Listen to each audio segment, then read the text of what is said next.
Good morning guys. আজি পুৱাতে ওলালোঁ মই এফালে যাবলৈ। মই যাম এতিয়া ঘগ্ৰাপাৰত মানে মামাহঁতৰ ঘৰ। আৰু মামাহঁতৰ ঘৰত কিয় কাৰণে গৈ আছোঁ কম ৰ'ব। বাকী এইফালে বেডিং পত্ৰ বান্ধি লৈছোঁ, ঘৰৰ পৰা ওলাওঁ আৰু ই ৰিক্সাত যাব লাগিব। আৰু মানুহজন যিহেতু নাই, মা ল'ৰাটো মই যাব লাগিব। এইফালে পথাৰৰ ধান কাটি থাকে, এইবিলাক দেখিবলৈ মানে পথাৰকেইখন বহুত ভাল লগা হৈছে। এইফালে গৈ আছোঁ বৰ্তমান। এতিয়া পোৱা নাই আৰু অলপ টাইম লাগিব, এঘণ্টামান লাগিব যিহেতু ই ৰিক্সাত গৈছোঁ। আৰু গাড়ী লৈ বাইক চাইক লৈ গ'লে নে আধা ঘণ্টাতে পোৱা যায়। এইফালে মানে পথাৰকেইখন দেখিবলৈ ইমান ভাল লাগিছে, তাৰে অকণমান ভিডিঅ' কৰিলোঁ। বাকী এতিয়া আৰু গৈ আছোঁ আৰু আপোনালোকে চাই থাকক ভিডিঅ'টো কেনেকুৱা পায়। ভাল লাগিলে কমেণ্ট কৰিব নাপাহৰিব। তাৰপিছত আহি পেলাই মেডিকেল এখন আমাৰ নলবাৰী ডাঙৰ মেডিকেল হয়, এখন পালোহি আহি। বাকী আৰু গৈ থাকোঁ, কিবা কিবি ল'ব লাগিব দোকানত সোমাবলৈ।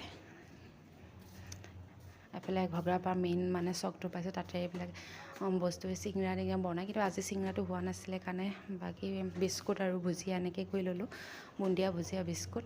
বাকী ইয়াতে চিপছ পোৱা নাযায় কাৰণে এফালে মই চিপছ ল'বলৈ গ'লোঁ দোকানলৈ।